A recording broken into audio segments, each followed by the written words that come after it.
मार अशरफ साहब के होवे सज्जन ता दीद परस्त होवे, बेदीद दा काविश की फायदा, ला हासिल शायदा मिलनी नहीं, उम्मीद दा काविश की फायदा। और रवे जो महदूद दिला से आताई, ताकीद दा काविश की फायदा, आवे साल तू बाद ते रोंदिया गुजरे, ओ शहीद दा काविश की फायदा। राशा नवाज के जिथे जी जी करके जीवना होवे, ना संग सरदार बनाइए, इल्ताफ औकात मुताबिक होवे, जेड़े लगदे चार बनाइए, ते जेड़े गल गल ते पाए गल जावे, ना गल दा हार बनाइए,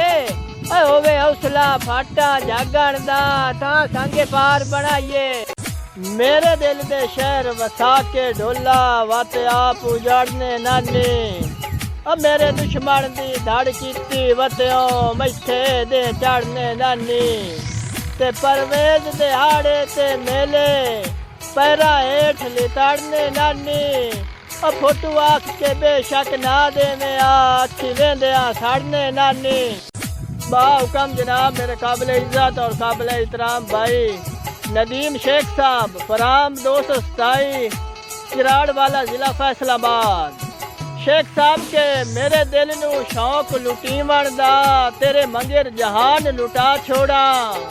जिथों गुजरे सेज मुहब्बतां दी, सने अखियां हेठ बिछा छोड़ा,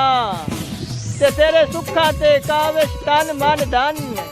जिवें आखे उंजे ला छोड़ा,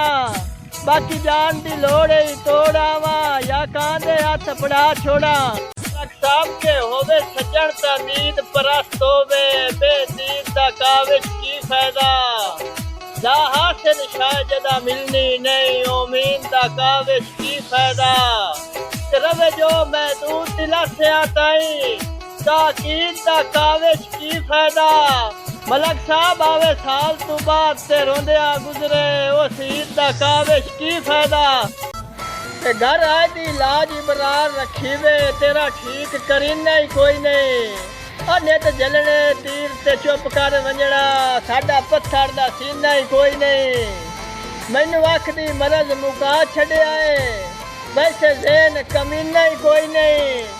तेरी ज़ियारत कान अविंदा है, तेरा शहर मदीना ही कोई नहीं, के अल्लाह पाक तू और मंगीवे ही कुछ नहीं, संग कहीं लाजपाल दा लब्बे, दुख दिल दे दसण दा लुत्फ आंदा है, कोई महरम हाल दा लब्बे, वद इस तू वद के खुश किस्मती केड़ी, बेली अपने नाल दा लब्बे, है नस्लें दर्द सवार छुड़ेंदा, एक सज्जन हलाल दा लब्बे। बाहुकम जनाब मेरे काबिल इज्जत और काबिल एहतराम भाई चौधरी फरमान रजोका 235 न्यामण जिला फैसलाबाद। रजोका साहब के सजना जई होर नियामत काई नहीं, ये सगिए दर्द संभाले, होवे कुछ पहचान ता इंशाअल्लाह, जुलिया चू लबदन लाल, चंगी संगत कजेंदी है लगदे आते, जेडे आवन सख्त सवाल, कसे सजना नू रुलन कदा नहीं देंदे, लाजपाल होंदे लाजपाल।